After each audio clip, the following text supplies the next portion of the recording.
Sudah jatuh, tertimpa tangga. Inilah yang dialami oleh saudara-saudara kita yang ada di Aceh, Sumut, dan Sumbar. Mereka lagi kena musibah, banjir dan longsor parah. Rumah hilang, keluarga hilang, masa depan kayak dicabut paksa. Udah ngeri banget kan? Tapi bisa-bisanya ada tangga kedua yang nimpa mereka. Tangga itu namanya pejabat yang gak punya empati. Serius deh, saat air bah datang, yang kita butuhin itu cuma tangan penolong, bukan mulut yang ngeles. Siap-siap deh emosi, karena kisah ini tuh bikin kita mikir sebenarnya siapa sih bos kita di negeri ini?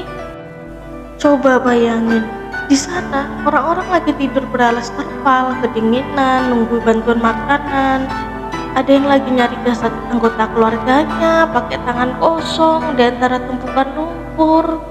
Di momen kayak gini, rakyat tuh nggak butuh analisa ilmiah kenapa banjir. Rakyat cuma butuh logistik cepat dan pelukan hangat dari pemimpinnya.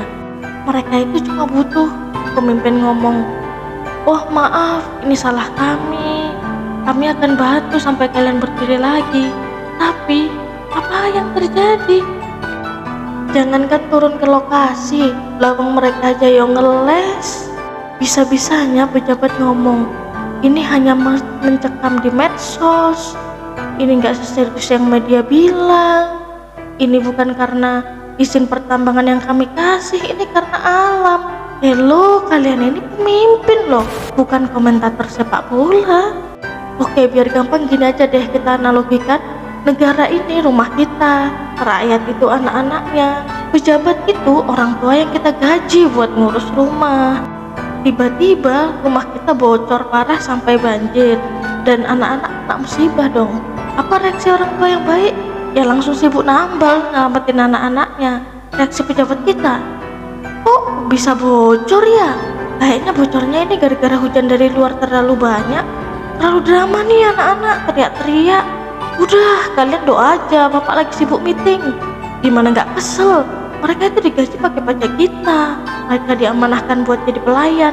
Kok malah jadi raja yang angkuh? Intinya ya guys, di tengah bencana, empati itu jadi sesuatu yang mahal banget. Rakyat itu nggak butuh pidato yang dipoles rapi. Mereka butuh bukti, kehadiran, ketulusan, dan kecepatan bertindak. Itu aja. Saat mereka nganggap musibah ini cuma genangan atau kejadian biasa, itu sama aja mereka nganggap nyawa ratusan orang yang hilang itu nggak berharga dong. Coba deh kalau yang kena musibah itu keluarga sendiri, apakah responnya akan sedatar itu? Tentu tidak. Nah, di situ letak masalahnya. Mereka lupa kita ini satu keluarga loh di bawah atap Indonesia. Pak, Bu, sekarang itu udah zaman medsos, nggak zaman untuk ngarang-ngarang cerita yang baik-baik biar atasan puas. Atasan yang sebenarnya itu rakyat. Lihatlah realita di bawah, lihat kejadian sebenarnya, datang ke lokasi atau minta pendapat netizen. Udah banyak netizen yang share keadaan di lokasi bencana. Cobalah ingat Bapak Ibu pemangku jabatan yang ada di atas. Yang kalian duduki itu adalah kursi amanah, bukan kursi pencitraan.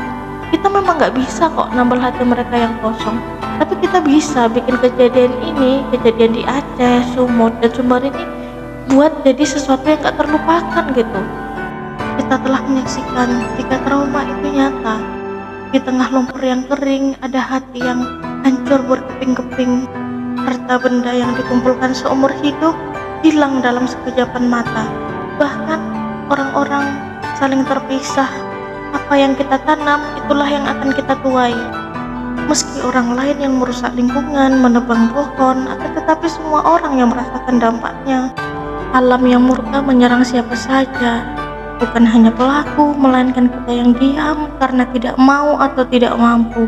Ya, rasanya belum terlambat jika ingin berbenah. Mulai dari diri sendiri, maka yang lain pun akan mengikuti. Sebagai tambahan, hingga kini status bencana belum ditetapkan sebagai bencana nasional dan masih ditangani oleh provinsi masing-masing.